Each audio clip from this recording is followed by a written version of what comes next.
Welcome to துசாந்த் vlog. இன்றைக்கு நான் எங்கே வந்திருக்கேன்னு சொல்லி பார்த்தீங்கன்னா, மன்னாரில் இருக்க 2500 வருடம் பழமையான திருக்கேதீச்சர திருக்கோயிலுக்கு தான் வந்திருக்கேன். இந்த கோயிலோட அமைவிடம் எப்படி இருக்குது, இந்த கோயில் ஆரம்ப கட்ட வரலாறுகள் என்ன சொல்லி தான் இந்த காணொலி ஃபுல்லாகவே அமைய போகுது. நம்மளோட சேனலுக்கு யாராவது ஃபஸ்ட் டைம் வரீங்கன்னா சப்ஸ்கிரைப் பண்ணி போட்டு வீடியோ தொடர்ந்து பாருங்கள். வாங்க கோயிலுக்குள்ளே போய் எப்படி இருக்குன்னு பார்க்கலாம். இதுதான் இன்றைக்கு நாங்கள் பார்க்க வந்த திருக்கேதீச்சர கோயில். இந்த திருக்கேதீச்சர கோயில் இலங்கையிலே மிகவும் பிரசித்தி பெற்ற மிகவும் பழமை வாய்ந்த ஒரு சிவன் கோயிலாக காணப்படுது. இலங்கையில் மொத்தம் 5 ஈச்சரங்கள் இருக்குது. அந்த 5 ஈச்சரத்தில் மிகவும் முக்கியமான ஒரு ஈச்சரமாக இந்த திருக்கேதீச்சரம் காணப்படுது. இந்த திருக்கேதீச்சர திருக்கோயில்ற அமைவிடம் எங்கன்னு சொல்லி பார்த்தீங்கன்னா, இலங்கையிட மன்னார் மாவட்டத்தில் இருக்க மாதோட்டத்தில் மாந்த என்ற பழமை வாய்ந்த ஒரு துறைமுக நகரத்தில் தான் இந்த திருக்கோயில் அமைஞ்சிருக்கு. இந்த கோயிலோட பண்டைய கால வரலாறு என்ன சொல்லுதுன்னு பார்த்தீங்கன்னா, இது கேது பகவான் சிவபெருமான வழிபட்ட தலம் என்றதால திருக்கேதீச்சரம் காலப்போக்கில் பேரா போயிட்டுது.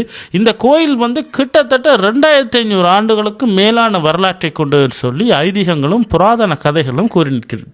புராதன கதைகள் என்று சொல்லத்தான் ஞாபகம் வருது. ராமாயண காலத்துக்கு முற்பட்ட காலத்தில் இந்த திருக்கோயில் அமையப்பெற்றிருக்குன்னு சொல்லி நம்பப்படுது. ஏன்னு சொன்னால், ராவணனின் மாமனான மயன் அவரால் தான் இந்த சிவலிங்கம் இங்கே பிரதிஷ்டை செய்யப்பட்டு பூசிக்கப்பட்டதுன்னு சொல்லும் ஐதீகங்கள் கூறப்படுது. பார்த்தீங்கன்னா, ஆயிரக்கணக்கான செம்புகள் கழுவி காய வச்சிருக்காங்க. என்ன விஷயம்னு சொல்லி பார்த்தீங்கன்னா, கிட்டடிக்கு இப்போ ஒரு 2-3 நாளைக்கு முன்னுக்கு தான் இந்த சிவராத்திரி மிக பிரம்மாண்டமாக நடைபெற்று முடிஞ்சது. இந்த சிவராத்திரிக்கு இலங்கையிலே மிகவும் பிரபலமான கோயில்னா இந்த திருக்கேதீச்சர திருக்கோயில் தான். இங்கே வார பக்தர்கள் இந்த பால்குடம் எடுத்து அந்த செம்புகள் தான் இப்போ கழுவி இதில் காய வச்சிருக்காங்க. இப்போ நீங்கள் பார்த்துட்டு இருக்க இந்த கோயிலோட அமைப்பு கிட்டடிக்கு, அதாவது ஒரு 5 வருஷத்துக்கு உட்பட்டு தான் இது எல்லாமே மீள் புனரமைக்கப்பட்டு கும்பாபிஷேகம் நடைபெற்றது. இப்போ நீங்கள் பார்த்துட்டு இருக்க இந்த கோயில் புதுசாக கட்டப்பட்ட கோயில். 2500 வருடம் பழமையான கோயிலை மீள புனரமைச்சு இப்போ கட்டியிருக்கிறாங்க. அந்த வடிவத்தை தான் நீங்கள் இப்போ பார்த்துட்ருக்கீங்க. அதுலேயும் இந்த வருஷ சிவராத்திரிக்கு இன்னும் புதுசாக நிறைய மாற்றங்களை செஞ்சுருக்காங்க. கோயிலுக்கு வெளியேயும் சரி உள்ளேயும் சரி நிறைய மாற்றங்களை செஞ்சு அழகாகவும் நல்ல ஒரு பக்திகரமாகவும் இந்த கோயில் அமைப்பை மாற்றிருக்கிறாங்க. அந்த வடிவத்தை தான் நீங்கள் இப்போ பார்த்துட்ருக்குறீங்க. கோயிலுக்குள்ளே நாங்கள் வீடியோ எடுக்கிறதுக்கு எங்களுக்கு அனுமதி கிடைக்கல. கோயிலுக்குள்ளே வீடியோ எடுக்கலான்னு சொல்லிட்டாங்க. அதால் தான் நாங்கள் அந்த கோயில் உள்வட்ட வீதியையும் வெளிவட்ட வீதியையும் கோயில்ற முகப்பையும் மட்டுமே காட்டி கொண்டிருக்கிறோம். என்ற அனுமதி எங்களுக்கு கிடைக்கல. இன்னும் ஒரு விஷயம் என்னென்னு சொன்னால், இந்த கோயிலுக்குள்ளே நாங்கள் மேலாடையோடு போகலாது. ஆண்கள் மேல் சட்டை போட்டுட்டு போகலாது. அது கண்டிப்பாக இருக்கிறாங்க அந்த விஷயத்தில். அதே அளவில் நாங்கள் வேட்டி கட்டாமையும் எங்களை கோயிலுக்குள்ளே விட மாட்டாங்க. ஏன்டா நாங்கள் கேட்கல எங்களையும் விடையில. வேட்டி இல்லாட்டியும் கூட நீங்கள் இங்கே அதில் பக்கத்தில் அந்த கோயில் பணியாளர்கள் இருக்காங்க. அங்கே போனீங்கன்னா உங்களுக்கு தற்காலிகமாக வேட்டி தருவாங்க. அதை நீங்கள் கட்டிக்கொண்டு கோயிலுக்குள்ளே போய் கும்பிட்டு வழிபாடுகளை மேற்கொண்டு திருப்பி வெளியே அந்த வேட்டியை கொடுத்துட்டு வரணும். இது ஒரு உண்மையாகவே நல்ல விஷயம். வேட்டி கட்டாமல் தூர தேசங்களில் இருந்தெல்லாம் வருவாங்க. சில நேரங்களில் வேட்டி கொண்டு வந்திருக்க மாட்டாங்க. அப்படியே நாட்களுக்கு அவங்களே வேட்டி கொடுத்து வழிபட விட்டுட்டு அந்த வேட்டியை திருப்பி பெற்றுக்கொள்கிறாங்க. இது உண்மையாகவே வரவேற்கத்தக்க பாராட்டத்தக்க விஷயம். முடிஞ்ச அளவு இந்த வாராக்கள் நீங்கள் வேட்டி கட்டி கொண்டு கோயிலுக்கு வரப்பாருங்க. அப்படி இல்லாட்டியும் இந்த வேட்டி இருக்கும். கோயிலோடு சேர்ந்த பழங்கால முக்கியத்துவங்களை பார்த்தீங்கன்னு சொன்னால், மன்னார் பகுதி பண்டைய காலத்தில் மாதோட்டம்னு சொல்லி தான் அழைக்கப்பட்டது.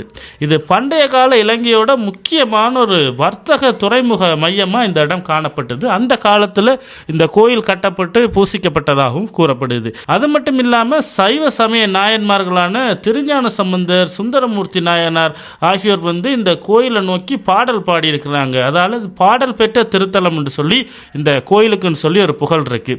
ராமேஸ்வரத்தில் இருந்தவாறே இந்த கோயிலை பார்த்து அவங்க பாடல் பெற்றிருக்காங்க. இது இந்திய வரலாற்று ஐதீகங்களையும் இலங்கை வரலாற்று ஐதீகங்களையும் இந்த குறிப்பு இருக்குது. அதால் இது மிகவும் உலகளாவிய ரீதியில் ஒரு பிரசித்தி பெற்ற ஒரு கோயிலாக இது காணப்படுது.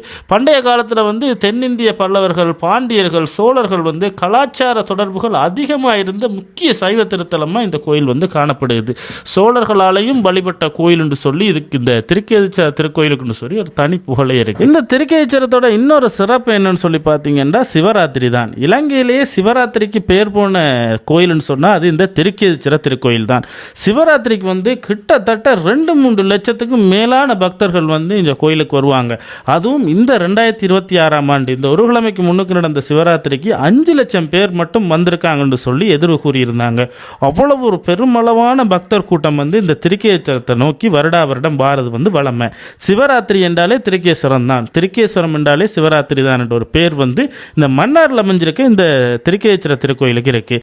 இப்போ நீங்கள் பார்த்துட்டு இருக்க அந்த சிகப்பு கலர் தகரம் அடிச்சிருக்காங்க தானே, அங்கே தான் இந்த கோயிலோட தேர்கள் எல்லாம் பாதுகாப்பாக வச்சுருக்குறாங்க. அடுத்தது நாங்கள் ரொம்பவுமே முக்கியமான ஒரு இடத்துக்கு தான் போக போகிறோம். அதுதான் இந்த திருக்கேதீச்சர கோயிலோட தீர்த்தம், பாலாவி தீர்த்தத்துக்கு தான் நாங்கள் போக போகிறோம். இந்த பாலாவி கரை வந்து கோயிலில் இருந்து ஒரு 800 மீட்டர், கிட்டத்தட்ட ஒரு 800-900 மீட்டர் தூரத்தில் தான் இந்த பாலாவி கரை இருக்குது. அங்கேயும் போய் இந்த பாலாவி குளம் வந்து எப்படி இருக்குன்னு சொல்லி தான் இந்த காணொலியில் உங்களுக்கு காட்ட போகிறோம். இந்த இடத்த பாருங்கள். ஒரு கிழமைக்கு முன்னுக்கு தான் சிவராத்திரி நடந்தது. சிவராத்திரி நடந்ததுக்கான எந்த ஒரு தடையுமே இல்லாமல் எவ்வளவு க்ளீனாக இருக்குன்னு பாருங்கள். இந்த இடம் ஃபுல்லாகவே நாங்கள் இந்த சிவராத்திரி முடிச்சுட்டு போகும்போது அவ்வளோ பொலித்தீன் கழிவுகளாக இருந்தது, ஒன்றுமே இல்லை, அவ்வளோ வடிவாக க்ளீன் பண்ணிட்டாங்க. இந்த ரவுண்டை போட்டை தாண்டி போகும்போது இந்த முக்கோணத்தில் பாருங்கள் ஆறுமுக நாவலர் சிலை ஒன்று வச்சுருக்காங்க. அதையும் நாங்கள் தாண்டி போனோம்னு சொன்னால் எங்களோட பாலாவி தீர்த்தக்கரை வந்து வரும். இப்போ நாங்கள் நல்லா கிட்ட வந்துட்டோம் பாலாவி கிட்ட. இப்போ இதில் ஒரு கேட் போட்டிருப்பாங்க, அந்த கேட்டை தாண்டி நாங்கள் நடந்து தான் போகணும். அங்கால வந்து நாங்கள் வாகனங்களில் வந்து போக இயலாது. இந்த திருக்கேதீச்சர திருக்கோயிலுக்கு வர எல்லாருமே கட்டாயம் இந்த பாலாவியில் வந்து நீராடிட்டு போவாங்க. இந்த பாலாவி கரை, இந்த பாலாவியில் நீராடிட்டு போனால் எங்களோட பாவங்கள் வந்து நீங்கும்னு சொல்லி பல நூறு ஆண்டுகளாக இந்து மத மக்களால் நம்பப்பட்டு வர்ற ஒரு ஐதீகமாக காணப்படுது. பாருங்கள் எப்படி இருக்குது இந்த இடம்னு சொல்லி பாருங்கள். இதெல்லாம் இந்த சிவராத்திரி டைமில் நான் திரும்ப திரும்ப அதையே சொல்கிறேன்னு சொன்னால், நான் சிவராத்திரிக்கு வந்திருந்தபடியே எனக்கு அந்த நேரம் தான் கண்ணுக்குள்ளேயே நிற்கிது.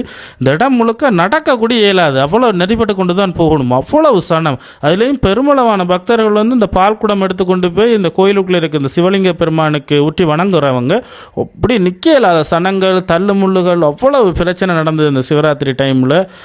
இப்போ பார்த்தீங்கன்னா அப்படி நடந்தக்கூடிய எந்த ஒரு தடயமே இல்லாமல் இவ்வளவு இந்த சுத்தமாக வச்சுருக்கிறாங்க. உண்மையாகவே ஒரு பாராட்டுதலுக்குரிய ஒரு விஷயம்தான். இதுதான் 2500 வருடங்களாக பேணி பாதுகாக்கப்பட்டு வந்த இந்த பாலாவி தீர்த்தக்கரை. பாருங்கள் எப்படி இருக்குன்னு சொல்லி. சமீப காலத்தில் பார்த்தீங்கன்னா இந்த மழை வெள்ளங்கள் காரணமாக இந்த வேறு இடங்கள்லேருந்து அடித்து வரப்படுற அந்த முதலைகள் வந்து இந்த பாலாவி கரைகளில் இருக்கிறதா நான் நிறைய கேள்விப்பட்டிருக்கேன். இந்த காணொலி பார்த்துட்டு இருக்க நீங்கள் யாராவது தனியாக இந்த கோயில்களுக்கோ இந்த குளங்களுக்கோ வந்தீங்கன்னா இந்த பாலாவி கரையில் இறங்குறத கொஞ்சம் தவிர்த்து கொள்ளுங்க. இந்த கோயில் நிர்வாகத்தில் அதில் வேலை செய்கிற ஆக்கள்கிட்ட ஆலோசித்து போட்டு இந்த கோயில் இந்த குளத்தில் இறங்கி குளிக்கிறத மேற்கொள்ளுங்க. ஏண்டா உங்களோட பாதுகாப்பு மிக மிக முக்கியம். ஏண்டா எல்லா நேரங்கள்லையும் இந்த குளம் வந்து பாதுகாப்பானதாக இருக்கும்னு சொல்ல முடியாது. என்னதான் பக்தியாக இருந்தாலும் எங்களோட பாதுகாப்பு மிக மிக முக்கியம். முடிஞ்ச அளவு இந்த தனியாக வந்து இறங்குறத வந்து தவிர்த்து கொள்ளுங்க. இந்த ஆலோசனைகளை கேட்டு அதுபடி நடந்து கொள்ளுங்க. அடுத்தது வந்து நீங்கள் சிவலிங்க பெருமானுக்கு அபிஷேகம் செய்யணும்னா இந்த பாலாவி தீர்த்தத்தால் மட்டும்தான் செய்யலாம். வேறு எந்த பொருட்களால் அபிஷேகம் செய்கிறதும் தடை செய்யப்பட்டிருக்கு. நம்ம இந்த குளத்தில் குளிக்க போகிறதில்லை. அதில் இறங்கி இந்த பாலாவி தண்ணி எடுத்து நம்ம தலையில் தெளித்து எனக்கு பிடிச்சிருக்க எல்லா பாவத்தையும் நான் போக்க போகிறேன். முடிஞ்ச அளவு திருக்கேதீச்சர திருக்கோயிலுக்கு வந்ததுன்னா இந்த பாலாவி தீர்த்தக்கரையில் கால் நினைக்காமல் போகாதீங்க. அது ஒரு இஞ்சொரு ஐதீகம். வந்தால் இந்த குளத்தில் வந்து கையாள நினச்சிட்டு தான் போகணும்னு பெரியவங்க சொல்லுவாங்க. அதுபடி நம்மளும் செஞ்சிட்டோம். நம்மளோட பாதுகாப்பும் முக்கியம், நம்மளோட சமய தொன்மைகளும் வரலாறுகளும் முக்கியம். இந்த காணொலி உங்களுக்கு பிடிச்சிருந்துன்னு சொன்னீங்கன்னா மறந்துடாமல் சப்ஸ்கிரைப் பண்ணி நம்மளோட சேனலுக்கு தொடர்ந்து ஆதரவு தாங்க. மீண்டும் அடுத்த காணொலியில் உங்களை சந்திக்கும் முறை உங்களிடம் விடைபெற்றுக் கொள்கிறேன். நன்றி, வணக்கம், பாய் பாய்.